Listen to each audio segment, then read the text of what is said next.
Bismillahirrahmanirrahim. Assalamualaikum warahmatullahi wabarakatuh.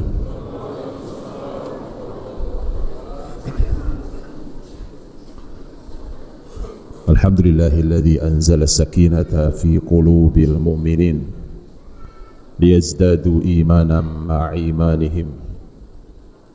Asyhadu an la ilaha illallah wahdahu la syarika lah wa asyhadu anna Muhammadan abduhu wa rasuluh. Allahumma salli wa sallim wa barik ala Muhammadin wa ala alihi wa sahbihi ajma'in. Ya ayyuhalladzina amanu taqullaha haqqa tuqatih wa la tamutunna illa wa antum muslimun. Allahumma rabbana taqabbal minna innaka antas samiul alim wa tub alaina innaka antat tawwabur rahim. Amma ba'd, mukminin dan mukminat yang dirahmati Allah Subhanahu wa taala, mari kita syukuri bahwa kita diberi Allah Subhanahu wa taala kenikmatan yang tanpa syukur kenikmatan itu tidak bisa dinikmati. Karenanya semua hal yang Allah berikan mari kita nilai dengan kenikmatan. Bahkan saat musibah saja Nabi masih mengajari kita untuk kuasa mengucap hamdalah.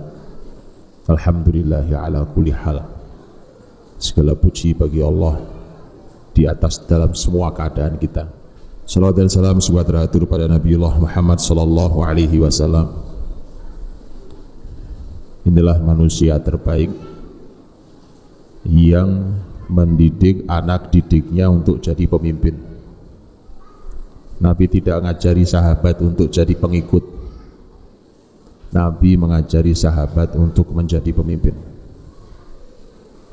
Dan inilah yang akan kita bahas hari ini. Bagaimana melahirkan generasi pemimpin. Karena ini PR besar sendiri untuk kita hari ini, ketika muslimin kehilangan kepemimpinan di muka bumi ini hari ini. Dan ketika muslimin terakhir memimpin di muka bumi ini di masa Kesultanan Turki Utsmani,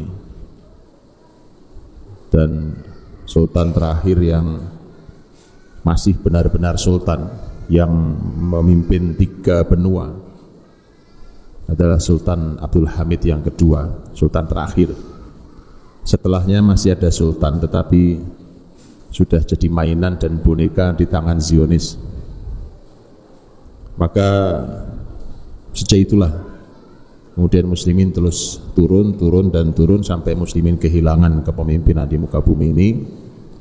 Padahal muslimin ini mengajari semua peradaban yang hidup sekarang ini, mengajari hidup, mengajari cara hidup, mengajari bagaimana mendidik generasi, bagaimana menyiapkan mereka untuk mengurusi bumi ini. Karena bukan muslimin yang mengurusinya hari ini, maka Anda boleh melihat masalah bumi di semua bidang kehidupan bermasalah. Semua bermasalah. Bicara pangan masalah, bicara udara masalah, bicara teknologi berisiko tinggi, bicara masalah apapun bermasalah. Itulah mengapa perlu hadir kembali, dan sudah waktunya generasi setelah kita, anak-anak kita ini, untuk kita siapkan mereka menjadi pemimpin. Kalau mau mendidik generasi menjadi pemimpin, belajarnya jangan kemana-mana, sama Rasul sallallahu alaihi wasallam.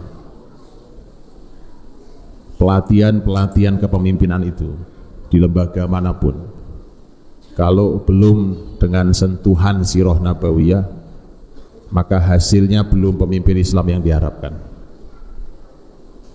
Hari ini kita akan mencoba mengungkap sebagiannya. Para ahli ilmu Islam hari ini mulai banyak yang berkonsentrasi untuk menulis tentang kepemimpinan, termasuk bagaimana at-tarbiyah al-qiyadiyah, pendidikan kepemimpinan. Ada beberapa buku, beberapa literatur, beberapa ceramah, beberapa yang disampaikan oleh para ahli ilmu yang luar biasa. Nanti Anda bisa cari. Di antaranya adalah bukunya Syekh Dr. Munir Ghotban rahimahullah ta'ala. Beliau ini dulu sebelum beliau meninggal, beliau lama hari ini, belum lama beliau meninggal. Beliau dulu dosen di Ummul Qura di Mekah. Masya Allah, pribadi yang tawadhu, yang luar biasa. Betapa saya bersyukur walau cuma sekali ketemu beliau lagi itikaf di Masjidil Haram. Dan menurut saya dari sekian banyak tokoh ahli ilmu dan kitab sejarah sirah yang saya baca, Syekh Munir Ghotban adalah ahli sejarah yang menurut saya punya ciri khas, tidak ada yang punya yang lainnya. Dalam beliau membawa sirah nabawiyah menjadi konsep yang detail hari ini. Analisa yang sangat dalam dan detail. Untuk bab itu menurut saya tidak ada duanya. Beliau menulis, terakhir sekali beliau menulis buku serial tarbiyah, serial pendidikan. Salah satunya adalah At-Tarbiyah Al-Qiyadiyah, pendidikan kepemimpinan. Bagaimana ceritanya Rasul berhasil mendidik para pemimpin, sahabat itu jadi pemimpin. Nanti silahkan dicari, saya tidak tahu apakah sudah ada terjemahannya, setahu saya belum ada terjemahannya. Dia ada serial total, kalau dengan manhaj Haroki 13 jilid. Kalau khusus yang tarbiyah qiyadiyah itu tidak banyak, dia hanya 2000 halaman. Silahkan dibaca dan selamat membaca. Memang begitu, memang kita ini diminta iqra untuk menyelesaikan seluruh masalah hidup kita. Mari dibaca Pak, ayo kita baca. Saya nggak tahu kalau tidak ada terjemahannya, antum download di web ada gratis. Kitab-kitab Arab itu gratis antum download. Makanya solusi untuk dapat kitab gratis bisa bahasa Arab. Kalau bahasa Indonesia dijamin beli, antum harus beli. Kalau ini gratis, gratis. Antum downloadin kitab sampai berkali-kali habis sampai kuota antum. 2000 halaman beliau menulis tentang tarbiyah qiyadiyah. Tentu ada tulisan-tulisan yang lain, tapi ini salah satunya. Dan saya harus menyampaikan data awal dulu supaya kita semuanya menyadari betapa dahsyatnya pendidikan kepemimpinan Nabi SAW. Data ini ingin saya sampaikan sebelum nanti kita bicara tentang bagaimana melahirkan pemimpin itu. Saudara-saudariku yang dirahmati Allah Subhanahu wa taala. Para ulama berbeda pendapat tentang berapa jumlah sahabat. Wajar, ngitung orang itu kan nggak gampang, Pak. Tapi tidak beda jauh. Imam Ibnu Abi Hatim rahimahullah taala, seorang ulama besar ilmu hadis. Dan Imam As-Suyuti rahimahullah taala,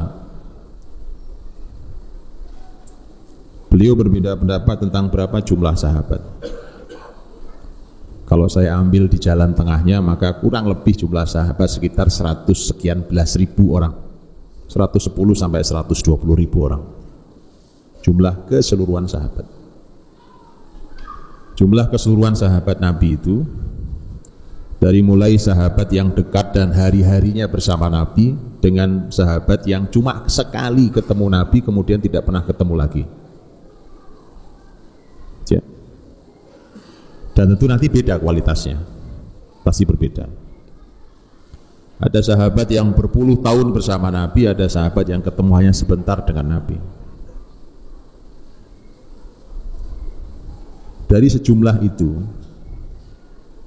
menurut hitungannya tadi Syekh Dr. Munir Ghotban rahimahullah ta'ala, beliau menghitung bahwa dari sekian itu antara mereka ada Nabi meninggalkan 2000 pemimpin. 2000 itu kelihatan banyak tapi nggak banyak kalau antum ukur berdasarkan wilayah yang dibimbing oleh sahabat. 2000 tidak banyak. 2000 itu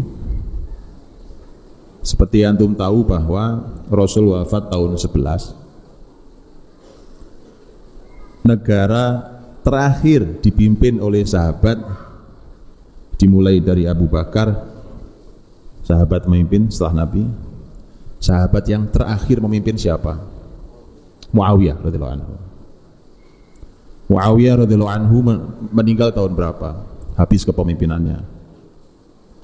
Kalau Abu Bakar tahun 11 mulai naik, Muawiyah mengakhiri kepemimpinan mulia beliau tahun 60 Hijriah. Itu masa pemimpin tertingginya sahabat. Tentu sahabat masih hidup setelah itu, tapi bukan lagi sebagai pemimpin tertinggi, bukan lagi sebagai khalifah. Setelah itu maka sudah berakhir pimpinan sahabat. Walaupun sahabat masih ada yang hidup bahkan sampai sekitar tahun 109 Hijriah. Yang terakhir meninggal. Mas Yusriku dirahmati Allah. Dari masa Abu Bakar sampai Muawiyah radhiyallahu anhu majma'in. Anda bisa bayangkan wilayah bimbingan para sahabat. Itu kalau Jazirah Arab itu peninggalan Nabi. Nabi wafat, Jazirah Arab sudah masuk Islam. Walaupun murtad kembali, tapi dikembalikan lagi oleh Abu Bakar. Begitu masuk wilayah Umar mulai perluasan. Persia, wilayah Irak dan sekelilingnya sudah diambil alih muslimin. Wilayah Romawi, Romawi Timur, sebagian wilayah Romawi Timur yaitu wilayah Syam. Dari 4 negara hari ini, Suria, Palestina, Yordania dan Lebanon sudah di tangan muslimin. Dari situlah, dari Palestina itulah maka masuk nyebrang ke Mesir, dan Mesir pintu gerbang Afrika. Masuk ke Mesir terus ke arah barat. Di masa Umar berhenti di Libya. Begitu seterusnya. Zaman Utsman melebar lagi, lebih luas lagi, meluas lagi. Terus begitu sampai zaman Ali ada cukup banyak masalah sehingga Ali radhiyallahu anhu dan Abu Bakar itu sama-sama menyelesaikan masalah internal muslimin. Tapi setelah itu terjadi lagi kenyamanan, ketentraman luar biasa. Karena di masa 6 tahun terakhir kepemimpinan Utsman dan 4 tahun kepemimpinan Ali digenapi dengan 6 bulan kepemimpinan Hasan putra Ali, di totalnya kurang lebih sekitar 16 tahun. Masa itu adalah masa muslimin punya konflik internal. Jadi pelajaran kalau ada konflik internal muslimin, antum balik ke tempat sejarah itu. Jadi kalau membaca sejarah itu jangan antum caci maki sahabat. Itu Allah sediakan sebagai zaman manapun muslimin belajar kalau ada konflik internal. 16 tahun muslimin dalam keadaan tidak nyaman seperti itu. Begitu Hasan mengundurkan diri, persis seperti kalimat Nabi Shallallahu Alaihi Wasallam bahwa anakku ini kelak akan mendamaikan dua kelompok muslimin yang berhadapan. Dan benar, begitu Hasan mengundurkan diri, muslimin bersatu sampai disebut tahun pengunduran diri Hasan sebagai tahun persatuan, Amul Jamaah, tahun jamaah. Dan setelah itulah maka naik Muawiyah radhiyallahu anhu, beliau memimpin selama 20 tahun lamanya. 20 tahun itu masa kepemimpinan yang kembali menjadi nyaman luar biasa. 20 tahun, kuat luar biasa. Muslimin bergerak seleluasa di zaman Umar dan Utsman. Singkat kata bahwa wilayahnya seluas itu sudah masuk sampai ke Asia. Wilayah seluas itu dikawal oleh 2000 pemimpin yang semuanya adalah sahabat Nabi sallallahu alaihi wasallam.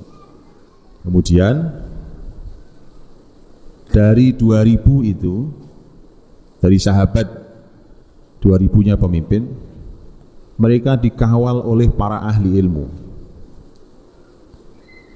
Ahli ilmu di kalangan para sahabat yang mencapai derajat ijtihad,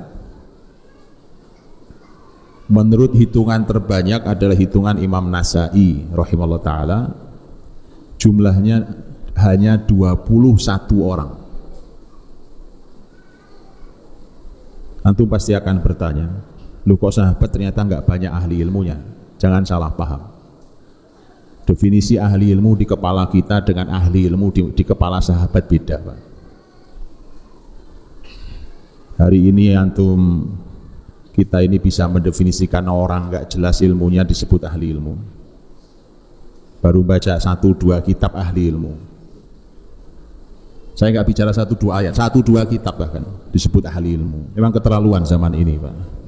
Jangankan yang baca 1-2 kitab, yang baru ngaji saja sudah berfatwa. Ya salam, berani sekali dia masuk neraka, berani sekali. Itu nggak boleh, ahi. Hebat sekali antum, hebat sekali.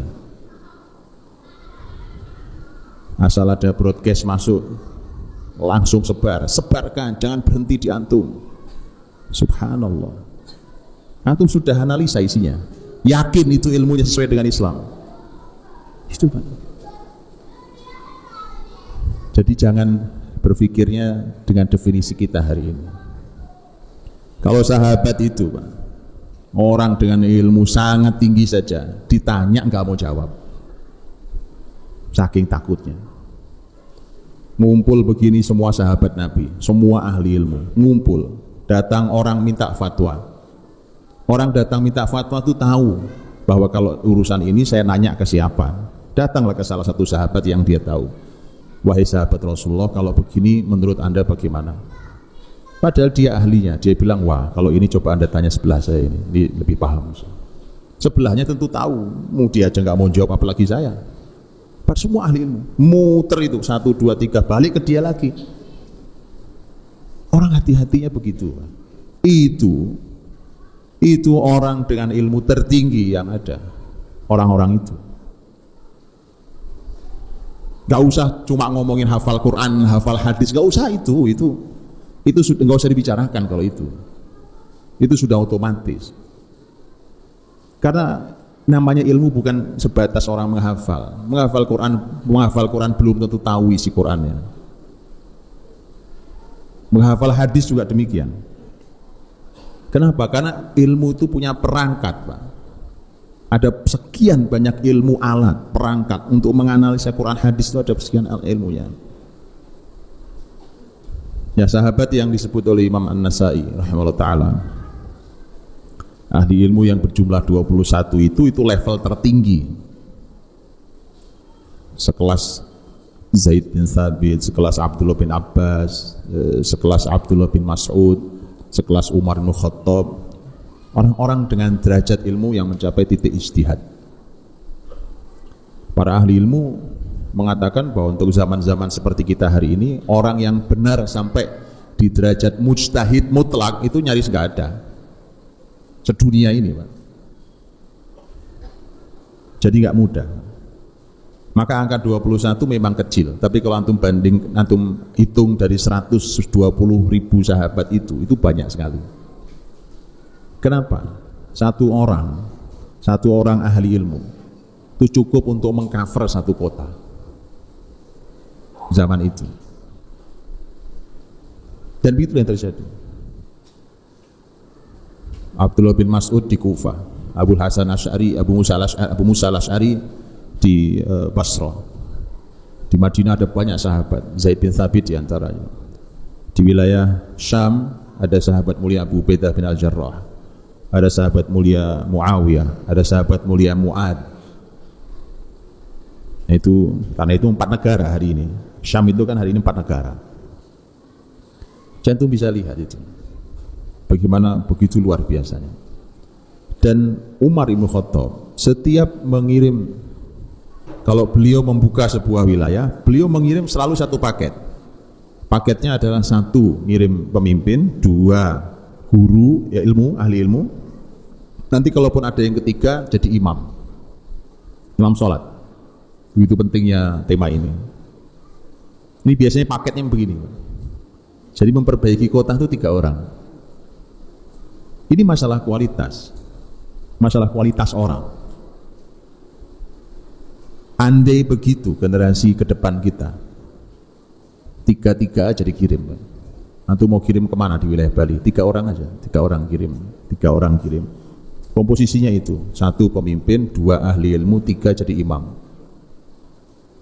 Dulu zaman Umar jelas gajinya Pak, digaji ini oleh negara. Digaji oleh negara. Waktu keadaan negara masih belum banyak uangnya, gaji perharinya pakai kambing. Unik cara membaginya. Kambing bagi 3. Bukan sepertiga-sepertiga, bukan. Yang satu dapat setengah, yang setengah lagi dibagi 2. Sebagaimana kalau antum baca di dalam bukunya Dr. Akramti Al-Umari, Asrul Khilafah Rasyidah. Saudaraku dirahmati Allah. Dari 2000 dan dikawal kurang lebih 21 ahli ilmu itu yang seperti itu dengan wilayah yang sebesar itu, maka kita akan bisa melihat luar biasanya para sahabat Nabi SAW membuka wilayah-wilayah, kemudian membimbing generasi pelanjut mereka. Generasi pelanjut mereka. Abdullah bin Abbas umpamanya, posisi beliau di Mekah dan sekitarnya, dan beliau meninggal di Taif, dimakamkan makam di Taif. Abdullah bin Abbas ketika beliau meninggal, beliau sudah meninggalkan murid-murid yang tidak satu jumlahnya dengan kualitas seperti beliau. Sa'id bin Jubair, Mujahid bin Jabir, jadi luar biasa, meninggalkan generasi-generasi luar biasa. Abdullah bin Mas'ud di Kufah juga sama. Tidaklah beliau meninggal kecuali telah meninggalkan orang seperti beliau. Begitu seterusnya. Sehingga itu menjadi pilar-pilar pengganti setelah mereka. Nah, saudaraku dirahmati Allah. Maka tidaklah serpihan ilmu yang hari ini kita punya, kecuali itu hanya setetes ilmunya para sahabat. Bisa Anda bayangkan, karena satu orang di sahabat itu, Abdullah bin Abbas umpamanya, itu sebenarnya bukan cuma ahli ilmu, beliau itu pernah menjadi pemimpin. Imam Syafi'i umpamanya, yang antum tahu, ini sudah bukan sahabat ya, Imam Syafi'i umpamanya, Imam Syafi'i itu pernah jadi pemimpin di Yaman. Selain beliau dikenal sebagai ahli ilmu, tapi kemudian beliau lebih dikenal dengan ilmunya, ilmu besarnya yang luar biasa. Begitulah. Nah, baik. Tapi manusia dan kepemimpinan itu terbagi 3. Satu, ada orang yang memang dia itu lahir memang cocoknya jadi pemimpin, Pak. Contohnya adalah sahabat mulia Amr bin As radhiyallahu anhu, Umar bin Khattab radhiyallahu anhu, khalifah yang kedua. Itu yang menyaksikan, yang memberikan kesaksian bahwa begitu melihat Amr bin As, dia berkata, ini orang nih, Amr bin As ini, negeri manapun yang dia masuki, dia cocoknya jadi pemimpin. Bayangin Pak, ada orang yang nggak pantas jadi rakyat, itu Amr bin As, nggak pantas jadi rakyat. Umar loh yang memsaksikan, nggak sembarang orang loh Pak, ini orang top luar biasa, Umar bin Khattab radhiyallahu anhu. Ini orang ini dimanapun negeri dimasukinya, dia pantasnya jadi pemimpin. Itu memang tadi, itu kurang lebih dia lahir gitu, itu pantas jadi pemimpin. Itu satu sisi. Yang kedua, sisi yang sejauhnya, ada orang yang memang tidak boleh jadi pemimpin. Contohnya adalah sahabat mulia Abu Dzar Al-Ghifari radhiyallahu anhu. Karena ketika Abu Dzar sudah masuk Islam, dan Abu Dzar berasal dari suku Bani Ghifar Al-Ghifari, dan suku Bani Ghifar itu suku yang orang-orang Quraisy itu kalau dagang ke negeri Syam mesti melewati negeri tempat itu, sehingga waktu mereka ngebuki Abu Dzar di Mekah, kemudian untuk menghentikan ngebuki Abu Dzar, mereka bilang, ini orang Bani Ghifar, ini orang Bani Ghifar. Kenapa Pak? Habis ente nanti lewat kampung dia, karena Bani Ghifar ditakuti Pak. Siapa yang lewat di kampung Bani Ghifar Pak? Makanya mereka berhenti ngebuki Abu Dzar. Itu makanya suku itu ada pentingnya dalam Islam. Abu Dzar begitu masuk Islam nanti berdialog dengan Rasul, ala tasta'miluni ya Rasulullah, tidakkah engkau angkat aku jadi pemimpin di masyarakatku, kau pakai aku untuk mimpin masyarakatku, apapun yang kau berikan tugasnya untuk aku mimpin masyarakat. Karena beliau yang lebih paham tentang Bani Ghifar. Kata Nabi, la ya Abu Dzar, innaka mur'un dhaif. Tidak wahai Abu Dzar, karena kamu orangnya lemah. Dan sesungguhnya aku ini mencintai dirimu seperti aku mencintai diriku sendiri. Jadi kalau aku katakan kamu lemah itu bukan karena aku tidak suka sama kamu. Justru aku sayang sama kamu sebagaimana aku sayang sama diriku sendiri, kata Nabi. La yatawallayanna 'ala itsnain.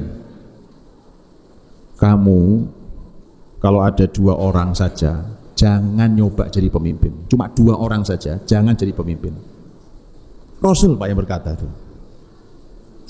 Sampai segitunya Pak. 2 orang ngumpul, kamu jangan mengangkat diri jadi pemimpin, jangan, enggak pantas. Wala yatawallayanna 'alal malil yatim. Kamu jangan mengurusi harta anak yatim. Kenapa kepemimpinan ada hubungan anak yatim? Saya tunjukkan sedikit dan waktu itu.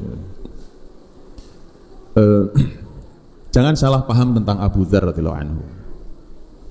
Abu Dzar radhiyallahu anhu lemahnya Pak, bukan lemah definisi bahasa kita. Kalau kita itu kan lemah, bayangan kita lemah fisiknya, lemah akalnya, lemah amanahnya, lemah ibadahnya, lemah akidahnya. Itu bukan Abu Dzar.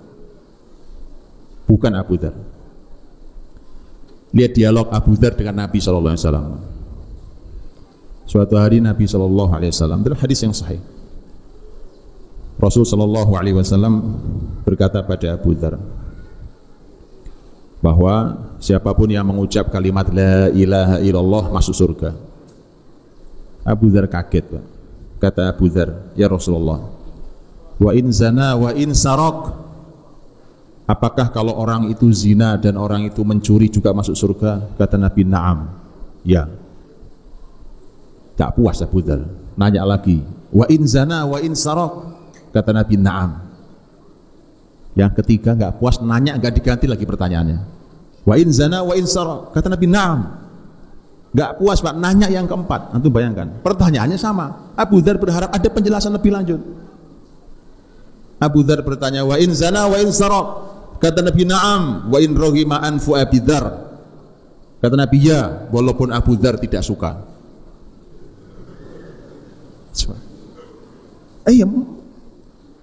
Apa makna dialog ini? Tentu antum harus pahami, mengatakan la ilaha illallah masuk surga ada penjelasannya ya. Tapi bukan itu maksud saya, lihat antum pahami. Buat Abu Dzar Pak, itu orang yang menjaga dirinya sedemikian luar biasa. Orang hidupnya sudah di akhirat padahal dia masih nafas di dunia ini Pak. Orang tidak minat dengan satu sepeser dunia pula, tidak minat dia Pak. Gak minat dia, urusan dunia gak minat. Bukankah kalau Abu Dzar ada di antara kita, kita pikir cocok jadi pemimpin? Bukan begitu? Gak minat Pak, gak wallah, gak minat dengan harta sama sekali, gak minat. Itu loh Pak, bukti bahwa kita ini sebenarnya gak ngerti cara milih pemimpin hari ini. Coba ada orang kayak gitu hari ini, pasti kita pilih jadi pemimpin toh? Wah ini orang ibadahnya, akidahnya luar biasa, nggak minat dunia, dijamin aman dari korupsi, ya toh? Nabi katakan jangan Abu Dzar. Lihat Pak, makanya kita perlu ngaji itu begitu Pak. Ngaji semua lini itu begitu. Ayo diilmui. Jangan cuma gerubiuk.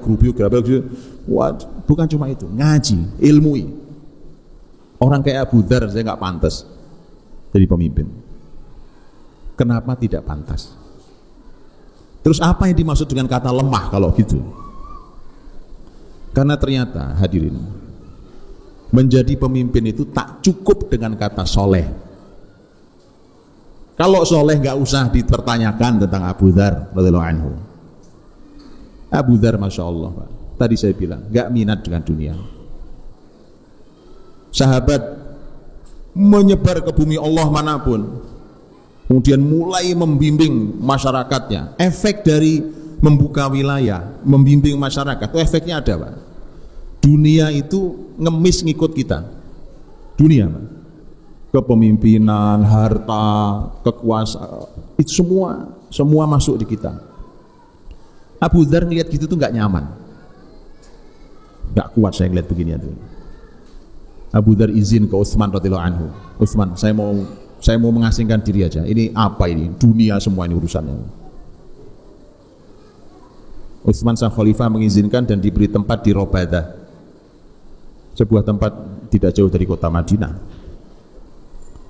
Di Robadah, dan negara bertanggung jawab untuk mengurusi orang penting ini. Di sana sendiri hanya dengan istrinya, dan di sana beliau meninggal sendiri. Orang sesoleh itu, Pak, kata Nabi, tidak pantas jadi pemimpin. Kenapa? Karena kepemimpinan tidak cukup dengan kata soleh. Susah bayangkan itu. Apalagi nggak soleh, lebih nggak pantas lagi. Itu maksudnya, jangan salah paham ya. Ntar salah paham lagi gitu. Jangan salah paham. Sudah soleh saja belum pantas, itu maksudnya. Sudah soleh saja belum pantas. Kenapa? Karena kepemimpinan itu, menjadi pemimpin itu, ada hal-hal lain yang harus dia miliki selain kesolehan. Lihat, makanya Abu Dzar kata Nabi, kamu jangan memimpin 2 orang. Nggak bisa, kamu ngurusi 2 orang aja, nggak beres. Seni berinteraksi sama orang, bukan begitu. Abu Dzar itu ketemu orang, kemudian mulai ngomong dunia, itu udah marah hatinya, udah gelisahnya luar biasa, udah nggak minat saya beginian lah. Bicara kepemimpinan, bicara kekuasaan, itu kan ngurusi dunia, Pak. Bali, tanahnya berapa hektar yang nganggur, ayo kita urusi, kan urusan dunia itu. Walaupun kita tarik ke akhirat bisa. Ngomongin apa lagi di Bali, aset negara, aset apa, aset kota, kekayaan kota, kan begitu. Abu Dzar risih ngomongin kita tuh. Ya apa ini, hidup kayak begini nih. Makanya Abu Dzar minta mengasingkan diri, minta izin ke khalifah, diizinkan oleh khalifah. Jadi kamu mimpin 2 orang saja, Abu Dzar, itu nggak pantas. Yang kedua, kamu jangan ngurusi harta anak yatim. Loh, ada apa?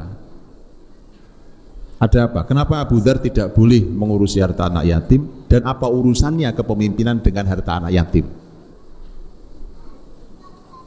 2 pertanyaan. Yang pertama adalah, bukan Abu Dzar itu tidak amanah, Pak. Sekali lagi, kalau urusan amanah, nggak minat Abu Dzar dengan harta.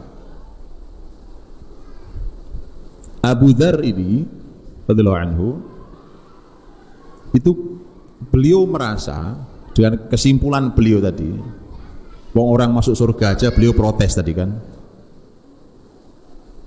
Maka Abu Dzar itu, contohnya adalah hadis Nabi sallallahu alaihi wasallam. Hadis Nabi, "Lau annakum tawakkaluna 'ala Allahi haqqa tawakkuli, la razaqakum kama yarzuqut tayr, yaghdu khimasa wa yaruhu bitana." Kalau andai kalian itu tawakal yang benar kepada Allah, maka kalian akan diberi Allah rizki sebagaimana Allah memberi rizki pada burung. Pagi hari keluar perutnya kosong, sore hari keluar perutnya sudah penuh. Itu hadirin, hal itu buat Abu Dzar ini kan ada hubungan antara tawakal dengan masalah burung. Jadi orang tidak perlu khawatir rezekinya asal tawakalnya benar. Kemudian diibaratkan dengan burung. Lah, apa ada burung punya rekening? Burung itu punya nomor rekening apa ada? Apa ada burung punya gudang gitu, gudang penyimpanan beras? Ada. Iya. Sehingga yang begitu itu buat Abu Dzar ini cacat tawakal orang-orang ini. Masih punya simpenan, masih khawatir dengan masa depan, masih. Jadi Abu Dzar nggak usah, buat apa simpen-simpen harta? Asal besok kita tawakalnya benar, besok kita dikasih rezeki sama Allah. Nah, yang itulah kenapa dia tidak cocok mengurusi harta anak yatim. Nah, kalau diserahin negara kan nggak mungkin begitu caranya, ya kan? Nggak usah, sudah harta negara nggak usah pikir-pikir, habiskan hari ini kita bereskan. besok tawakal lagi kita. Oh iya itu, makanya bukan karena dia tidak soleh, justru karena saking solehnya itu jadi nggak pantas, Pak. Ya. Nah, kenapa? Ada urusan apa harta anak yatim dengan kepemimpinan? Begini, itulah kenapa siapapun pemimpin dalam Islam dari kalangan sahabat dulu, bahkan itu menjadi pidato resminya Umar bin Khattab radhiyallahu anhu. Umar bin Khattab pidato resminya saat beliau baru dibaiat jadi khalifah. Salah satu kalimat beliau adalah, saya posisikan diri saya terhadap harta negara seperti saya mengasuh harta anak yatim. Kenapa begitu? Ini andai ini dijadikan, dikampanyekan dan ada di hati para pemimpin negeri ini, beres Pak negeri ini.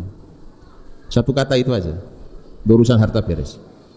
Kata Umar, saya posisikan diri saya terhadap harta negara seperti posisi saya memelihara harta anak yatim. Kenapa begitu? Ya, karena di masyarakat kan banyak juga anak yatim, banyak orang-orang tidak mampu, orang-orang lemah.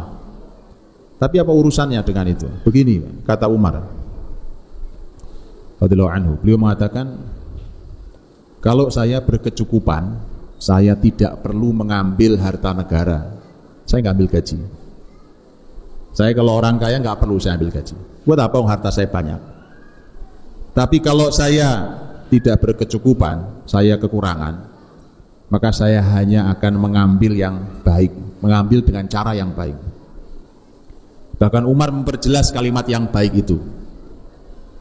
Cukuplah buat aku rezeki untuk keluargaku, 2 baju, 1 musim panas, 1 musim dingin, dan kendaraan yang mengantarkan aku untuk ibadah ke Baitullah. Diperjelas Pak definisinya. Ya kan saya bilang. Makanya kayaknya ada perlu kursus lagi Pak. Calon pemimpin di negeri ini harusnya kursus suruh ngurusi dulu harta anak yatim. Kalau benar baru boleh kita pilih jadi pemimpin. Biar dia tahu ini orang-orang yang lemah, yang dia perlu dijaga masa depannya. Miris Pak. Oh, sumbangan untuk orang miskin juga dimakan juga, coba bayangkan. Kebayang dah coba. Saya nggak usah ngomong dalil deh, ngomong hati nurani. Anda ini manusia atau setan? Ngomong hati deh, nggak usah bicara ayat, nggak usah bicara hadis, nggak usah bicara akhlak, nggak usah bicara budaya ketimuran deh. Ngomong hati Pak, punya nurani enggak sih? Bantuan buat orang miskin disikat juga.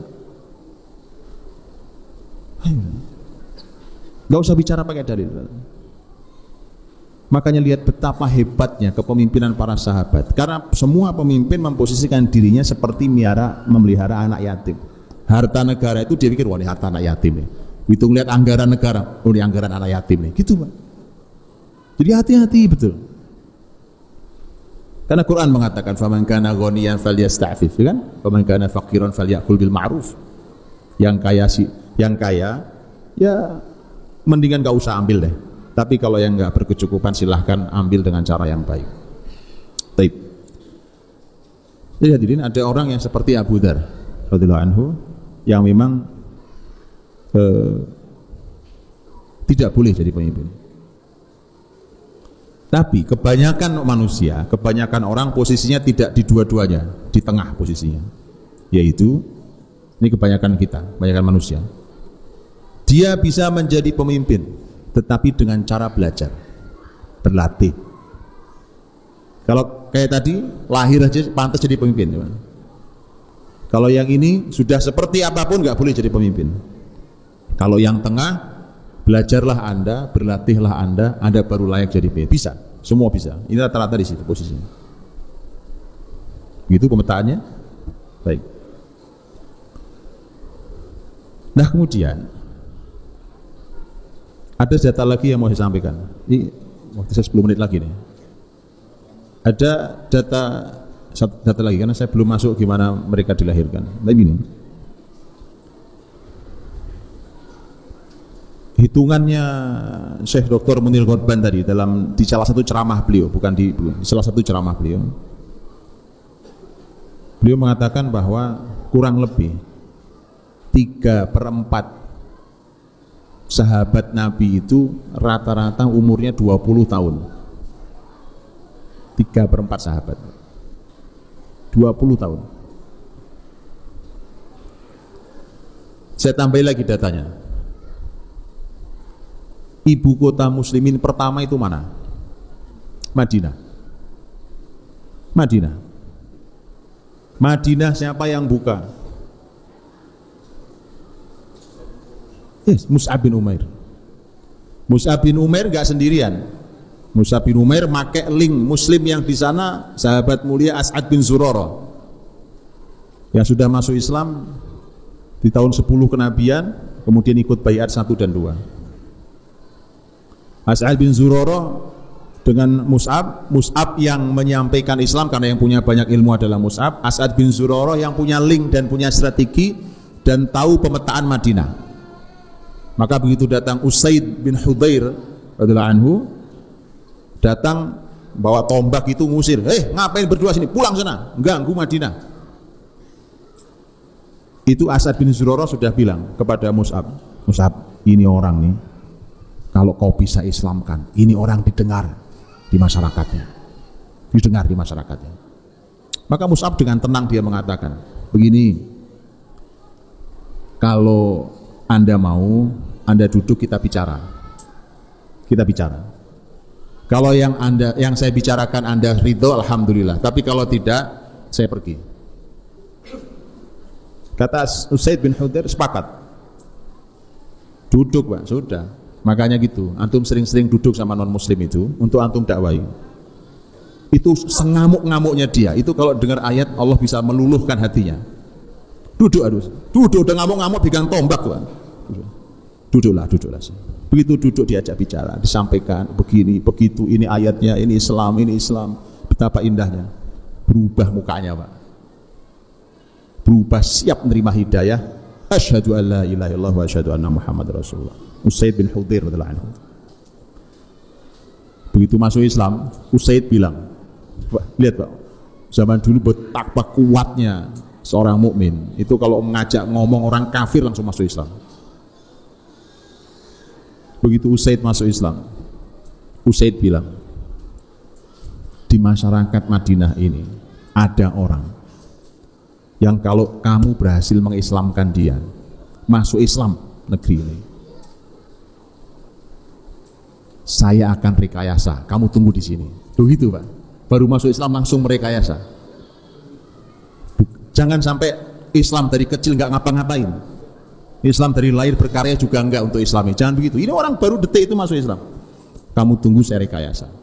Direkayasa sama Usaid bin Hudzair. Siapa orang itu? Sa'ad bin Mu'adz radhiyallahu anhu. Sa'ad bin Mu'adz yang oleh Nabi SAW ketika Sa'ad bin Mu'adz meninggal tahun 5 Hijriah, Nabi mengatakan, ihtazza arsyur rahman bi mauti Sa'ad. Bergetar arsy Allah yang Maha Rahman karena meninggalnya Sa'ad bin Mu'adz radhiyallahu anhu. Gak sembarang orang ini. Gitu. Maka Usaid pulang ke Sa'ad bin Mu'adz. Kemudian karena sebenarnya yang ngutus Usaid untuk ngusir itu Sa'ad bin Mu'adz itu, Pak, sebenarnya. Yang ngutus itu Sa'ad bin Mu'adz. Kenapa enggak jalan sendiri? Kata Sa'ad, itu As'ad bin Zurarah yang sudah muslim bersama Mus'ab. Itu kan sepupu saya. Enggak enak saya. Itu enaknya, ya kan? Bersaudara sama. Anda pakai saja itu orang itu. Enggak enak saya. Maka begitu Usaid datang, orang-orang bilang, ya ini mukanya udah berubah ini. Orang tahu Pak, bahasa mereka adalah dia berangkat dengan wajah yang berbeda dengan wajah dia kembali. Itu bahasanya. Kelihatan, makanya orang beriman itu kelihatan mukanya, ya kan? Kelihatan mukanya. Orang kafir aja tahu Pak. Ini berubah nih, kelihatannya udah masuk Islam, kelihatannya. Jadi dugaan mereka benar bukan? Benar. Sudah, tapi dia nggak ngomong. Gimana Usaid? Kata Sa'ad bin Mu'adz. Udah, saya udah bicara sama mereka. Udah tenang aja, itu sih aman-aman, beres, urusan beres. Cuma bukan itu masalahnya. Masalahnya begini. Itu sepupumu itu, As'ad bin Zurarah itu ternyata diancam mau dibunuh oleh salah satu suku. Coba lihat Pak. Ngamuk Sa'ad. Siapa sukunya? Begitu disebutkan. Berangkat Sa'ad bin Mu'adz, Pak, bawa senjatanya, tokoh besar. Ditemuinya As'ad bin Zurarah untuk memastikan keamanan sepupunya itu. Begitu sampai, mereka berdua lagi berbincang asik, Mus'ab sama As'ad bin Zurarah. Loh, gak ada apa-apa ini. Saat itulah Sa'ad bin Mu'adz tahu, saya dijebak sama Usaid bin Hudzair.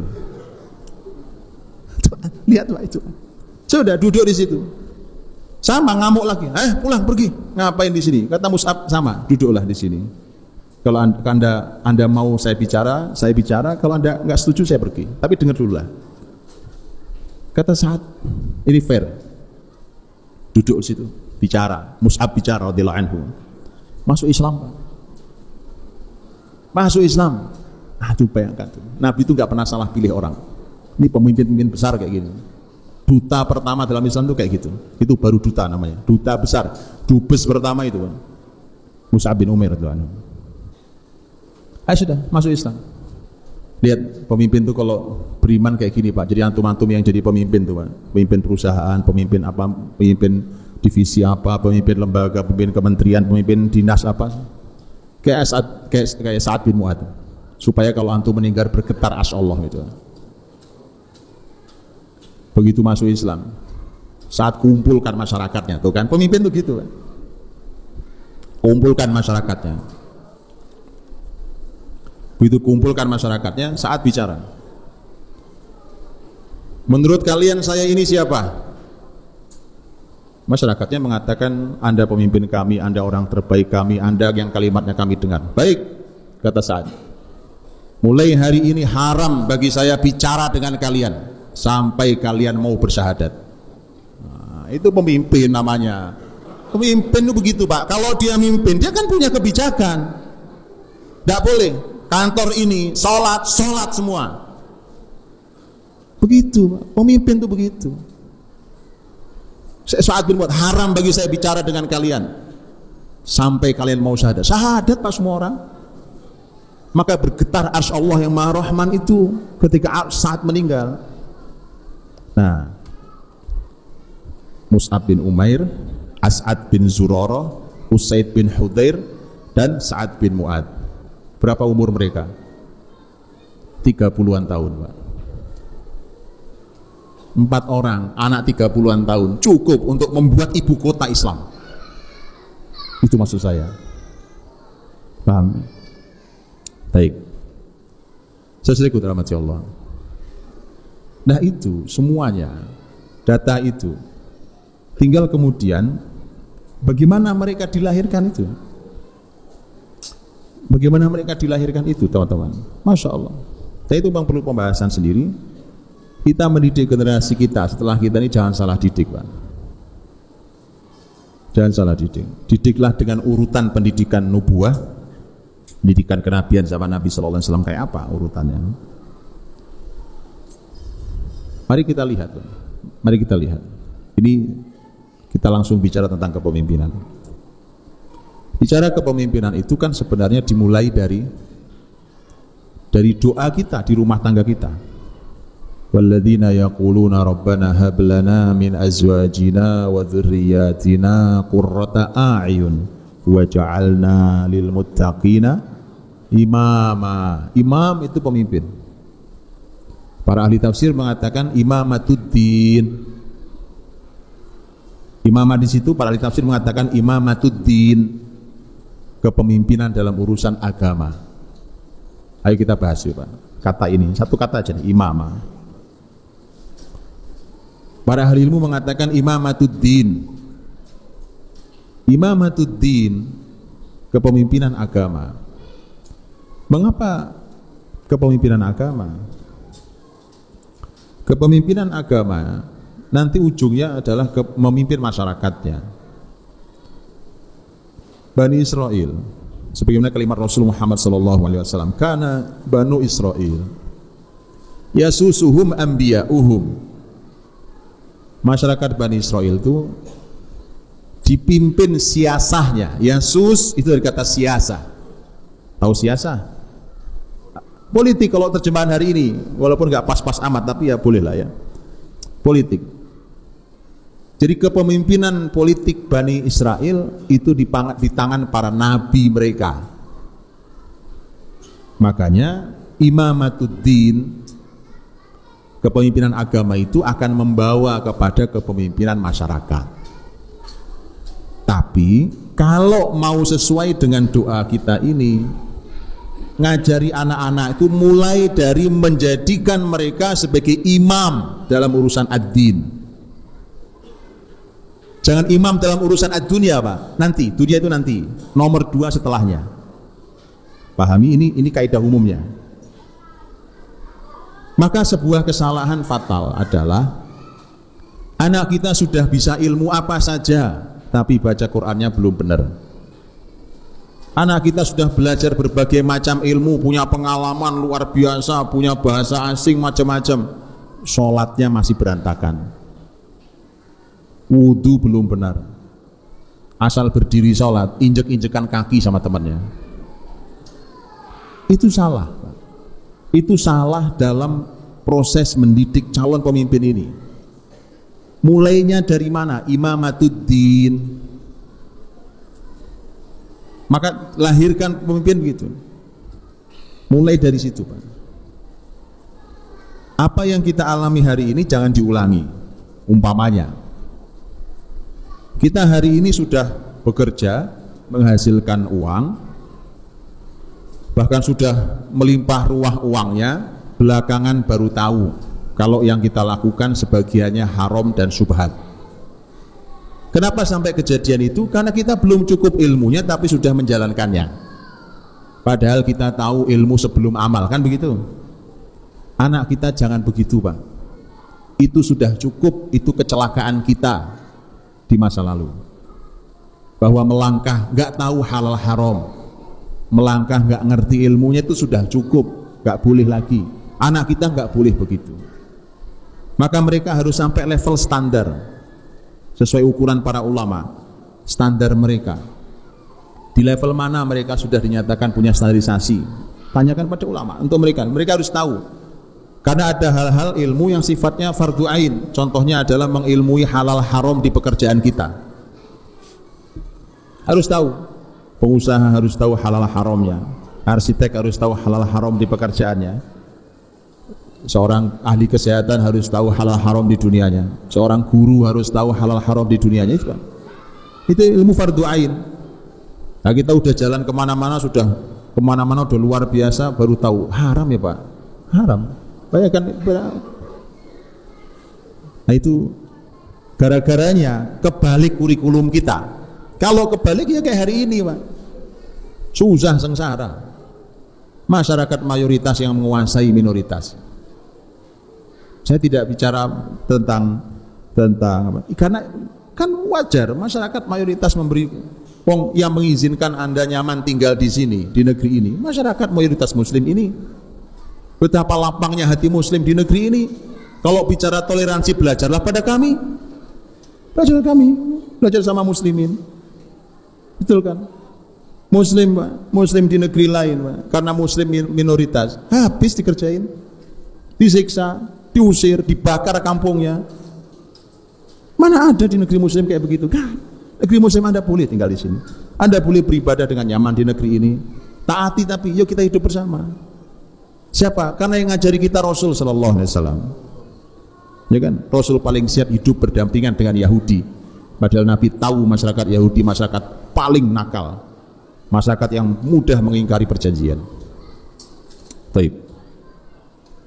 Jadi imamatuddin, Pak, mulainya. Jadi mohon anak-anak kita itu punya sampai di level imamatuddin, nanti merekalah yang layak untuk memimpin masyarakatnya. Yang kedua, kata imam itu sendiri. Ini kita cuma ngomongin kata imam. Kata imam, wa ja'alna lil muttaqina imama. Kata imam itu, seorang ahli tafsir, seingat saya Syekh Muhammad Mutawalli Sya'rawi rahimahullah ta'ala, dan beliau Masya Allah orang yang menyampaikan ilmu tafsir di abad kita ini nggak ada duanya, Pak. Diakui dunia Islam nggak ada duanya. Ulama Mesir sudah meninggal rahimahullah ta'ala. Beliau Seingat saya beliau yang mengatakan bahwa kata imam itu akar katanya dari kata amma, ya itu salah satu maknanya adalah pola. Tahu pola, Pak? Pola jahitan baju, tahu, Pak?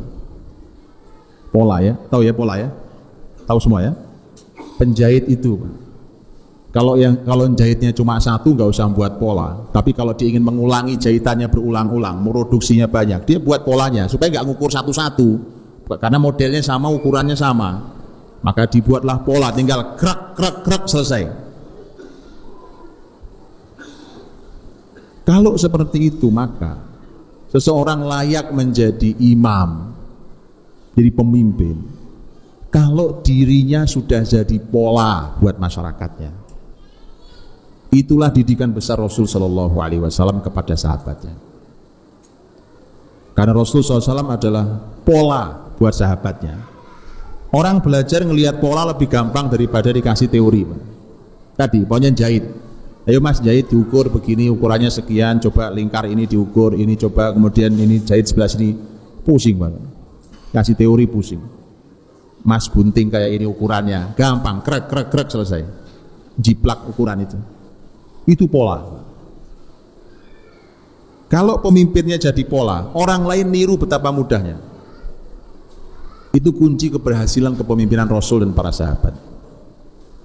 Karena Rasul SAW untuk mendidik para sahabatnya, Nabi tinggal membuatkan pola untuk dirinya, sahabat tinggal niru. Makanya untuk melihat, sahabat ngeliatin ibadah Nabi, sahabat bilang, ya Allah kita ini gak ada apa-apanya sama ibadah Nabi. Sahabat ngelihat keberanian Nabi di medan jihad umpamanya, sahabat bilang, ya Allah ini Nabi berani sekali. Sampai sahabat mengatakan kalau ada perang, Nabi orang paling dekat dengan musuh. Bahkan kalau keadaan sangat sulit, kritis di medan pertempuran, kami berlindung di balik punggung Nabi SAW. Sampai begitunya gitu. Maka Nabi itu pola. Sahabat ngangkat batu nggak kuat waktu gali di Khandaq, datang ke Nabi, Rasulullah batu nggak bisa diangkat. Kata Nabi, pinjam kampak kalian. Jadi kampaknya dihancurkan dengan 3 pukulan hancur. Sahabat ngelihat semua pola. Waktu masyarakat lapar, buka perut isinya batu, ngikat batu satu, ditekan supaya tidak lapar. Ngadu ke Nabi, Nabi senyum. Nabi buka perutnya sudah 2 batu mengikat perut beliau. Itu pola, Pak. Maka pasti tidak masuk. Masyarakatnya susah, sengsara, pemimpinnya berpesta. Pasti rakyat sakit hati lah. Kadang-kadang harta itu halal loh Pak, halal. Tapi namanya ilmu kepemimpinan itu sampai di level tidak semua yang halal kita ambil.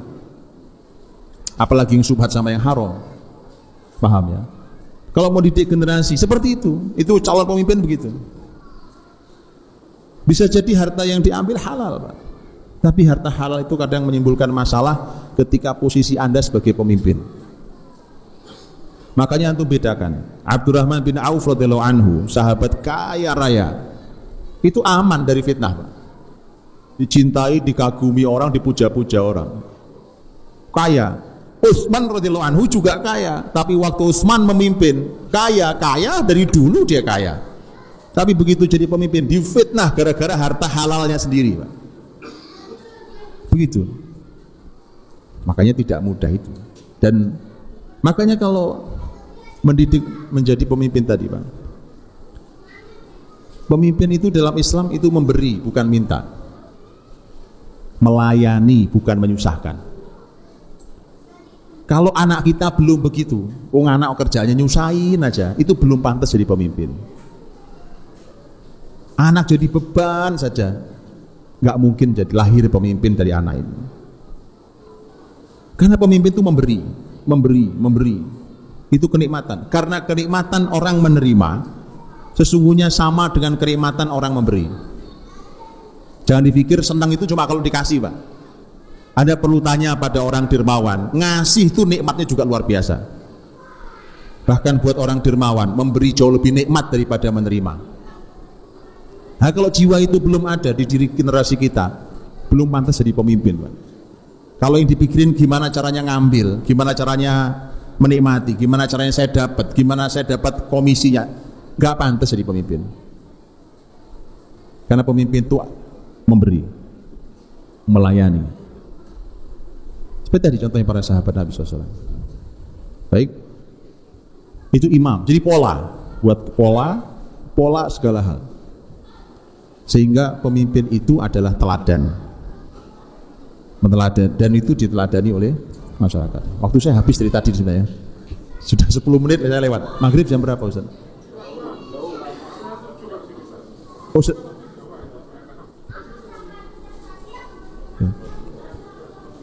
sekarang jam berapa sih?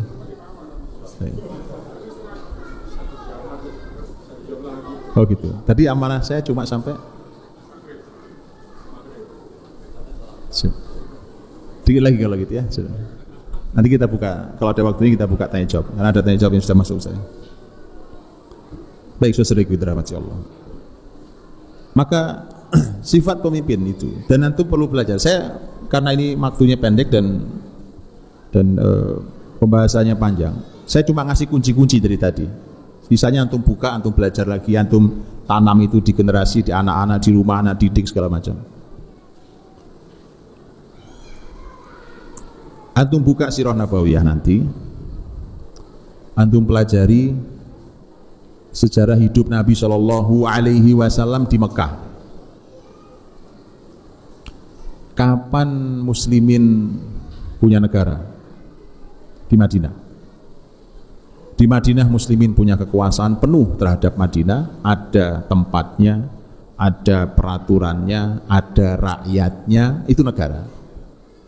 Madinah. Di Mekah belum ada itu.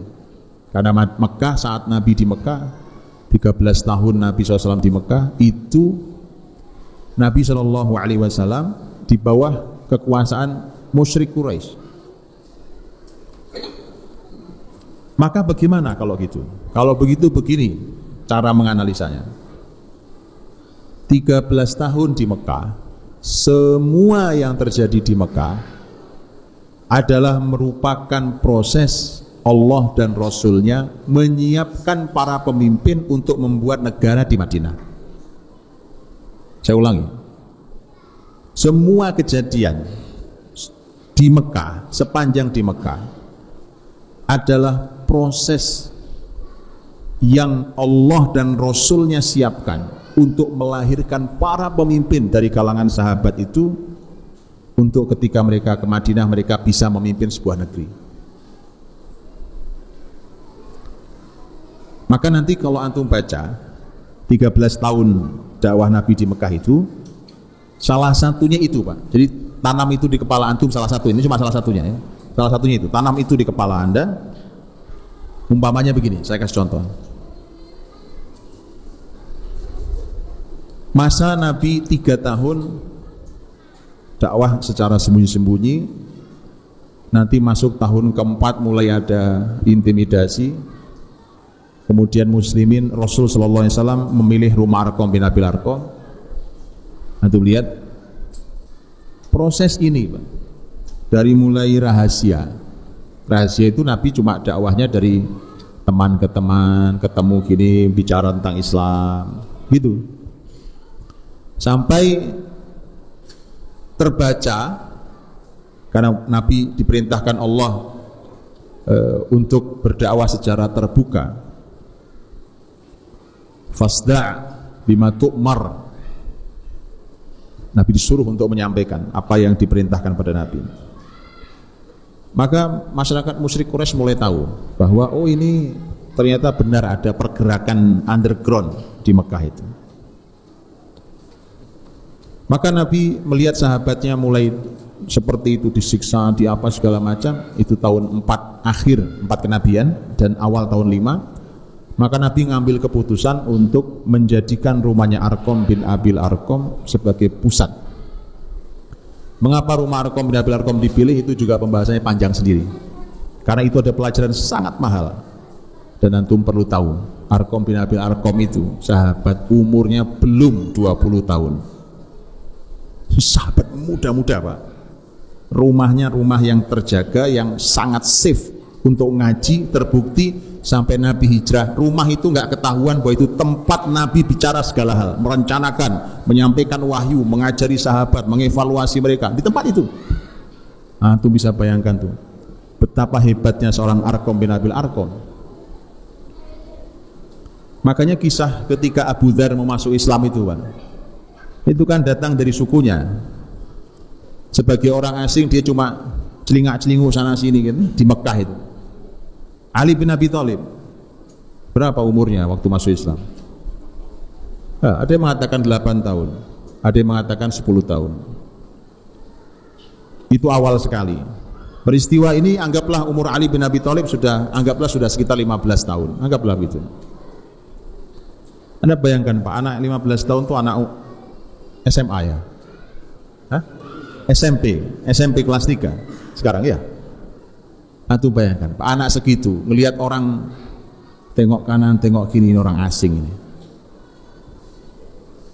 dideketin, enggak, Anda nampaknya orang asing. Iya, saya dengar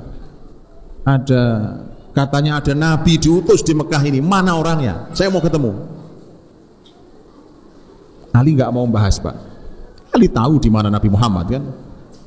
Dijamu hari pertama itu, udah istirahat dulu lah Anda kan, gitu ya, di sini dulu, di istirahat, dijamu. Hari kedua masih dijamu, hari ketiga masih begitu. Para ahli sejarah mengatakan Ali ingin memastikan bahwa orang ini aman untuk bertemu Nabi Shallallahu Alaihi Wasallam. Kan nggak tahu niat orang. Anak 15 tahun menganalisa security, keamanan dakwah, keamanan pemimpin, ajaib Pak. Betul enggak? Anak SMP kelas 3, ngapain aja sekarang anak kelas 3 SMP? Iya tuh? Loh ini loh Pak, kalau dimulainya benar Imamatuddin tadi, jadinya kayak gini. Dia sudah bisa analisa. Makanya begitu sudah hari ketiga, Ali bilang, Anda mau ketemu ya sama? Iya, saya mau ketemu. Ini udah berapa hari saya belum ketemu. Ikuti saya tahu di mana Nabi itu. Tapi begini, saya akan jalan, kamu jalannya agak di belakang saya, agak jauh. Ikuti saya kemana saya pergi. Kalau saya jalan terus, kamu jalan terus. Tapi kalau saya jongkok, kamu bubar, pergi, kamu harus pergi. Pergi, bubar, besok kita ulang lagi. Anak 15 tahun. Karena kalau saya jongkok berarti pertanda keadaan tidak aman, sedang diikuti dan seterusnya. Ya Allah, anak segitu punya kesadaran intelijen yang tinggi Pak. Antum bayangkan itu, gitu ya. Ini maksud saya. Nah, proses dari kejadian-kejadian di peristiwa 13 tahun di Mekah itu adalah cara Allah untuk menyiapkan para sahabat. Coba Anda lihat, sahabat Nabi itu kan perlu belajar tentang kata sabar. Pemimpin gak sabar gak jadi pemimpin. Makanya kalau hati antum termasuk hati yang sempit, gampang marah, gampang tersinggung, tolong jangan jadi pemimpin Pak.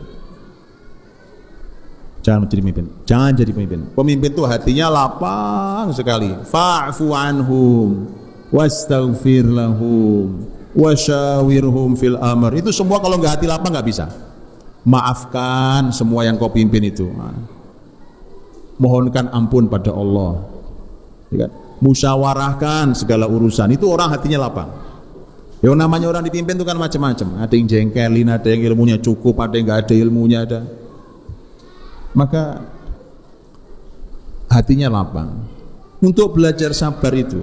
Maka peristiwa sulit di Mekah itu jadi pelajaran sabar para sahabat. Antum kan tahu bagaimana Bilal diarak keliling kampung, kemudian ditindih batu di padang pasir. Orang tahu semua karena di siang hari terik panas, panasnya padang pasir, tanpa baju Pak. Anda bisa bayangkan itu.